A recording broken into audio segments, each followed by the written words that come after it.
এইরকম intro video তৈরি করার জন্য আমরা সিম্পলি কাইনমাস্টারে আসবো, তারপর ক্রিয়েট নিউ প্রজেক্টে যাওয়ার পর 16:9 নিয়ে নেক্সটে ক্লিক করে দেব। এখন আমাদের মিডিয়া ব্রাউজারের মধ্যে নিয়ে চলে আসবে, এটা কিন্তু আমরা সবাই জানি।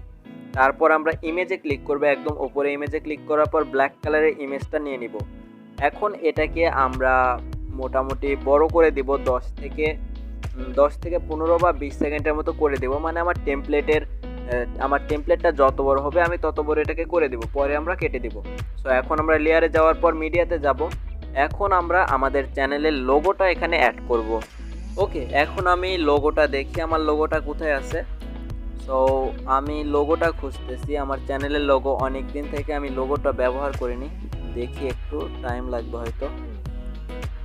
লোগো এই তো, এখানে আমি লোগোটা পেয়ে গেছি আমার চ্যানেলের। সো আমি এখন এখানে লোগোটা অ্যাড করে দিলাম। এখন আমি লোগোটাকে ক্রপ করব, মানে লোগোর চারপাশে যেগুলো আছে এগুলাকে আমি কেটে দিব। সো এই যে ক্রপ অপশানে ক্লিক করার পর শেপে যাব, তারপরে হচ্ছে গোল বৃত্ত যেটা আছে এটা নেওয়ার পর আমি এইভাবে চারপাশে লোগোর চারপাশে এভাবে ক্রপ করে দিলাম। আপনার লোগো যদি গোল বা এরকম করতে হয় তাহলে আপনারা এভাবে করে দিবেন। এখন আমি লোগোটাকে একটু বড় করে দিব, মানে আমার টেমপ্লেটের সমান করতে হবে সব কিছুকে।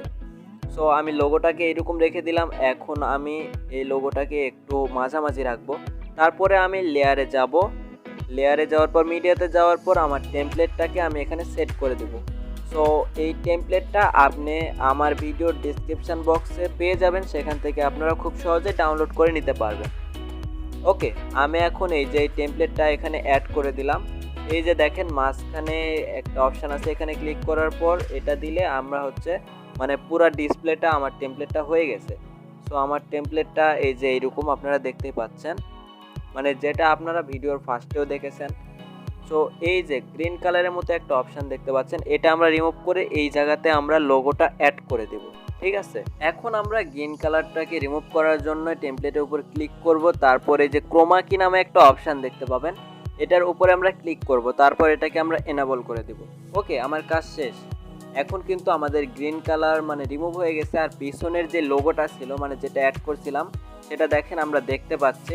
তো এই লোগোটাকে আমরা এই যে বৃত্তর মাঝামাঝি বসিয়ে দিব, মানে অনেক সুন্দর করে সেট করে দিব যেন মানে বোঝা না যায় বা খারাপ না লাগে।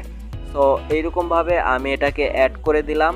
দেখেন আমার কিন্তু অ্যাড করা মোটামুটি শেষ। হ্যাঁ, আমি এইরকম রেখে দেব, একটু বড়, হ্যাঁ এইভাবে রেখে দেব।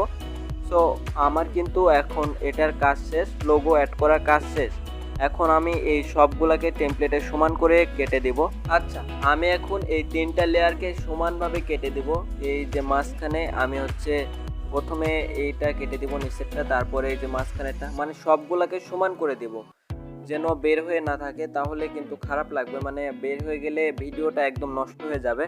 সো এইরকম কিন্তু আমার টেমপ্লেটটা অলরেডি হয়ে গেছে, অনেকটাই কাজ শেষ। এখন লগোর নিচে আমার চ্যানেলের নামটা দিয়ে দিব। সো এখানে লেয়ারে ক্লিক করার পর এই যে টেক্সটের অপশান আছে, এখানে ক্লিক করার পর আমার চ্যানেলের নামটা দিয়ে দিব, টেক আশিক। আমি আমার চ্যানেলের নামটা দিয়ে দিলাম, আপনার চ্যানেলের নাম দিয়ে দিবেন। তারপরে এই যে নিচে যে ফুলের পাপড়ি আছে, এখানে আপনার চ্যানেলের যে নামটা সেটা আপনারা রেখে, তারপর আমি এখানে রেড কালার করে দিলাম, মানে আমার ফুলের পাপড়ির সাথে মিল রেখে আমার কালারটাকে এখানে সিলেক্ট করে দিলাম। তো এরপর আমি এখান থেকে ফন্টটাকে চেঞ্জ করব। আর এইগুলা ফন্ট আপনারা কাইনমাস্টার স্টোর থেকেই কিন্তু ডাউনলোড করে নিতে পারেন খুব সহজে, সেখানেই আছে এগুলো অ্যাভেলেবল। তো আমি এখান থেকে একটা ফন্টকে সিলেক্ট করে নিলাম, এরপর আমি এটাকে রেড কালার দিয়ে দিলাম। সো এখন আমি এই যে এটার এই পাশে ডান পাশে দেখেন অ্যানিমেশনের অপশান আছে, এখান থেকে আমরা এই যে দ্বিতীয় অ্যানিমেশনটা অ্যাড করে দিব। তারপর আমরা এটাকে একটু বাড়িয়ে দেব, এই যে 2তে রেখে দেব। নিচে দেখেন এই যে 1 2 আছে, মানে এটা একটু স্লো করব আর কি। সো এখন দেখেন আমার কিন্তু কাজ শেষ, আমি এখন স্টার্ট করে দেখাই।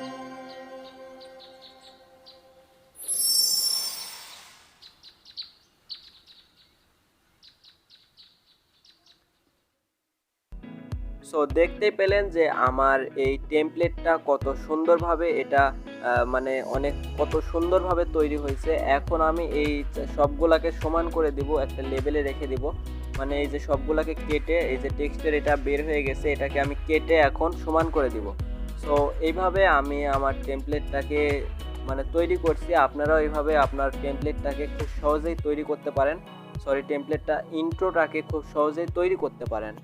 ওকে, আমার কিন্তু এখন কাজ শেষ। আমার আজকে একটু ঠান্ডা লাগছে, এই কারণে ভয়েসটা অন্যরকম লাগতেছে।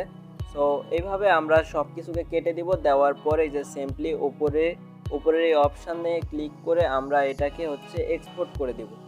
সো এইভাবে আপনারা দেখতেই পাচ্ছেন, এরকমভাবে আমরা করে দিব। এক্সপোর্ট করে যে নিচে সেভ অপশান আছে, এখানে সেভ করে দিলেই আমাদের এটা ডাউনলোড হয়ে যাবে, ডাউনলোড বলতেছি, এক্সপোর্ট হয়ে যাবে, মানে সেভ হয়ে যাবে গ্যালারিতে। তো এইভাবে আপনারা খুব সহজে এইরকম টেমপ্লেট তৈরি করতে পারেন। তো আজকের ভিডিও এই পর্যন্তই। সবাই ভালো থাকবেন, সুস্থ থাকবেন। আল্লাহ হাফেজ।